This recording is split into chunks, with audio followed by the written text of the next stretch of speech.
हरे कृष्णा कृष्णा कृष्णा हरे हरे, हरे राम राम राम हरे हरे। प्यारे मित्रों नमस्ते, मैं पंडित मुकेश कुमार मुक्ताकेश महाराज और आपके अपने चैनल ज्ञान वर्षा यूट्यूब पर मैं हाजिर हूँ। और हमेशा धर्म का जो भी सिद्धांत होता है हम आपके सामने रखते हैं। कोई भी त्यौहार होता है, एकादशी होता है, और इसी प्रकार से हमारा कैलेंडर भी निकलता है हर महीने, उसको भी आप लोग देखा करें। और जो जो हमारे फेस्टिवल होते हैं उसकी आगाही आपको जो है वो ज्ञान वर्षा यूट्यूब चैनल पे ज़रूर मिलेगी। तो उसी प्रकार से हमारा एकादशी कथाएँ चल रही है। हम हर महीने 2 एकादशी आपके सामने रखते हैं। तो एक रखते हैं उजाले की, एक रखते हैं अंधेरे की। तो इसी प्रकार से अब जो है वो अश्विनी मास की जो एकादशी है कृष्णा पक्ष की, वो हम आपके सामने रख रहे हैं। तो कृपा करके इस एकादशी को भी सुनिए और इसको आगे ज़रूर शेयर कीजिए ताकि धर्म का प्रचार आगे ज़्यादा बढ़े। आइए हम एकादशी के अंदर प्रवेश करने से पहले मंगलाचरण करें ताकि हम भगवान परमात्मा से जुड़ जाएं। ओम नमो भगवते वासुदेवाय। ओम नमो भगवते वासुदेवाय। कृष्णाय वासुदेवाय देवकी नंदनाय च नंद गोप कुमाराय श्री गोविंदाय नमो नमः। हे कृष्णा करुणा सिंधु दीन बंधु जगतपते गोपीश गोपीक कांता श्री राधा कांता नमोस्तुते। तप्त कंचनम गौरंगे राधे वृंदावनेश्वरी वृषभानुसुते देवी प्रणमामि हरि प्रिया। जया श्री कृष्ण चैतन्य प्रभु नित्यानंद श्री अद्वैत गदाधर शिव साथी गौर भक्त वृंद। हरे कृष्णा कृष्णा कृष्णा हरे हरे, हरे राम राम राम हरे हरे। ओम श्री गणेशाय नमः। राम बाण नवल बाण लगे बाण टले काल। बोलिए एकादशी महारानी की जय। आइए हम कथा के अंदर प्रवेश करते हैं, क्योंकि हम जो भी एकादशी रखते हैं तो हम शास्त्रों के अनुसार आपको उस एकादशी की कथा बताते हैं। अश्विन मास की इंदिरा एकादशी है और ये जो एकादशी होगी इसका नाम है इंदिरा एकादशी। युधिष्ठिर महाराज ने पूछा, हे मधुसूदन, कृपा करके मुझे ये बतलाने का प्रयत्न कीजिए कि अश्वनी मास कृष्णा पक्ष में कौन सी एकादशी होती है। श्री भगवान वाचा, भगवान कहते हैं, हे राजन, अश्वन कृष्णा पक्ष में इंदिरा नाम की एकादशी होती है। उसके व्रत के प्रभाव से बड़े बड़े पापों का नाश हो जाता है और नीच योनि में पड़े हुए पितरों को भी ये एकादशी सदगति देने वाली है। हे राजन, पूर्व काल की बात है कि सत्य युग में इंद्रसेन नाम से व्याख्यित राजकुमार थे, जो सब महेशपतिपुरी के राजा होकर भी धर्मपूर्वक प्रजा का पालन करते थे। उनका यश सब ओर फैल चुका था। राजा इंद्रसेन भगवान विष्णु की भक्ति में तत्पर हो गोविंद के मोक्षदायक नामों का जप करते हुए समय व्यतीत करते थे और विधि पूर्वक आध्यात्मिक तत्व के चिंतन में हमेशा लगे रहते थे। एक दिन राजा राजसभा में सुखपूर्वक बैठे हुए थे। इतने में देवऋषि नारद आकाश से उतरकर वह आ पहुंचे।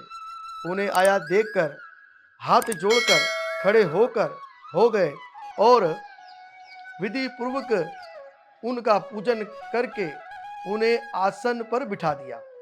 इसके बाद वे इस प्रकार बोले, मुनि श्रेष्ठ, आपकी कृपा से मेरी सर्वथा कुशल है और आज आपके दर्शन से मेरी संपूर्ण यज्ञ क्रियाएं सफल हो चुकी है। आपका यहाँ पर कैसे किस कारण आना हुआ है, तो कृपा करके मुझे बताइए। तो उसी प्रकार से इंद्रसेन ने नारद जी को पूछा कि महाराज, आपका दर्शन करके मैं जीवन सफल हो गया हूँ और हमेशा संतों का दर्शन करते रहना चाहिए, क्योंकि संतों का दर्शन बड़ा दुर्लभ है। दान देना दुर्लभ नहीं है ना? यज्ञ करना दुर्लभ नहीं है और कोई भी धर्म का अनुष्ठान करना दुर्लभ नहीं है, लेकिन संतों के दर्शन करना बड़ा दुर्लभ है, जिसके दर्शन करने से हमारे कई जन्म मात्र के जो पाप होते हैं वो नष्ट हो जाते हैं और उन संतों के दर्शन से ही जो है हमारा जीवन सफल हो जाता है। नारद जी ने कहा, हे श्रेष्ठ सुनो मेरी बात, मैं तुम्हें आश्चर्य आश्चर्य में डालने वाली है और मैं ब्रह्मलोक से यमलोक में आया था। अब नारद जी कह रहे हैं कि एक समय में जब ब्रह्मलोक में जो है मैं विचित्र कर रहा था, तो वहाँ से चलते चलते मैं यमलोक गया, तो यमलोक में मैंने एक दृश्य देखा। अब वो क्या देखा, वो उस राजा को बता रहे हैं। वहाँ पर एक श्रेष्ठ आसन पर बैठा हुआ और यमराज ने मेरी भक्ति पूर्वक पूजा की। उस समय यमराज सभा में मैंने तुम्हारे पिता को भी देखा था। वे व्रत भंग के दोष से वहां आए थे। अब उन्होंने राजा को कहा कि राजा, मैं यमलोक में मैंने क्या देखा, मैंने आपके पिता को देखा, जो उनसे एक अपराध हुआ कि उसने व्रत तो रखा था लेकिन व्रत को भंग कर दिया, व्रत को छोड़ दिया और रखा नहीं उसने, उस कारण जो है वो वहां पर स्थापित है। हे राजन, उन्होंने तुमसे कहने के लिए एक संदेश मुझे दिया है, उसे सुनो। उन्होंने कहा कि हे बेटा, मुझे इंदिरा के व्रत का पुण्य देकर स्वर्ग लोक में भेजो। इनका ये संदेश लेकर मैं तुम्हारे पास आया हूं। नारद जी ने कहा इस बात को, बड़ी सुंदर कथा है ये।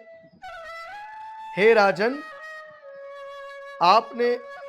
आपने पिता को स्वर्ग लोक की प्राप्ति कराने के लिए इंदिरा का व्रत करो।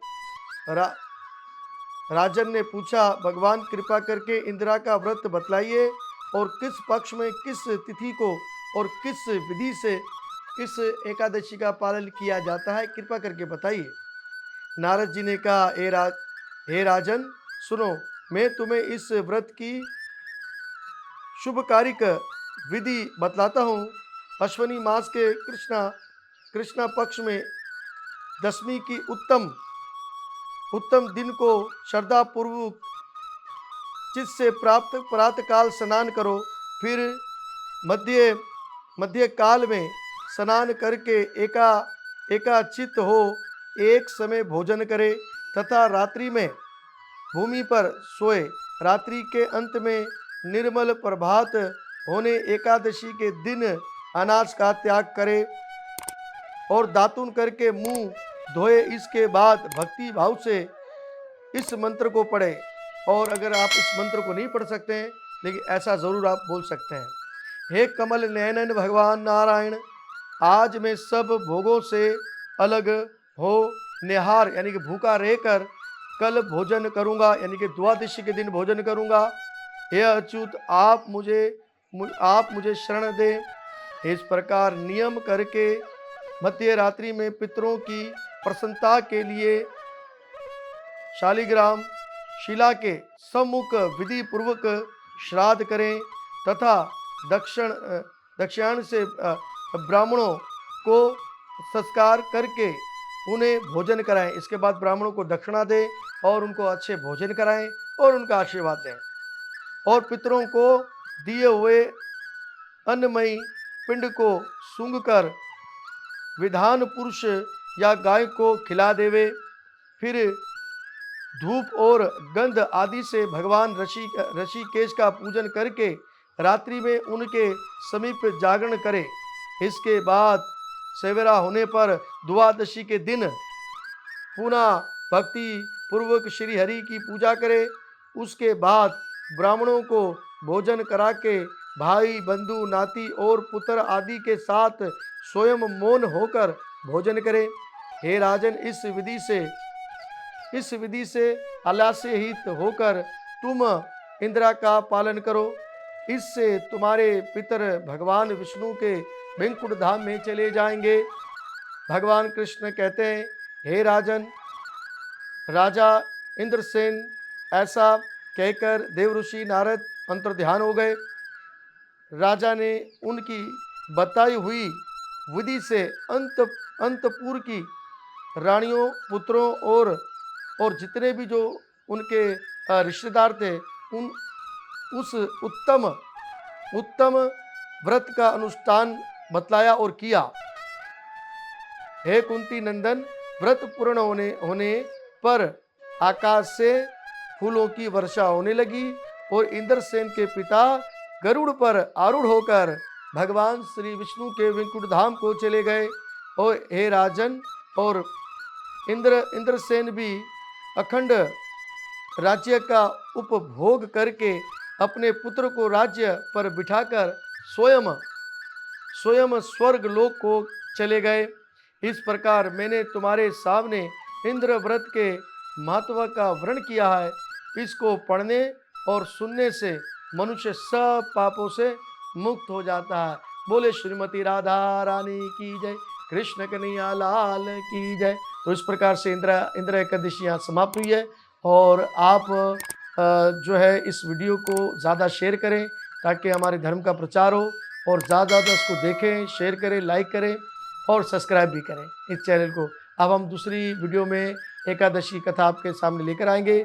जब तक मुझे मुक्ताकेश महाराज को विदा दीजिए। अगर आपका कोई भी प्रश्न होता है, कोई भी धर्म का सवाल होता है, आप ज़रूर हमारे नीचे नंबर दिए गए होते हैं, आप सवाल कर सकते हैं और ज़रूर हम आपकी बात को ज़रूर सुनेंगे और आपका जवाब देंगे। जय श्री कृष्णा, जय गुरु नमन।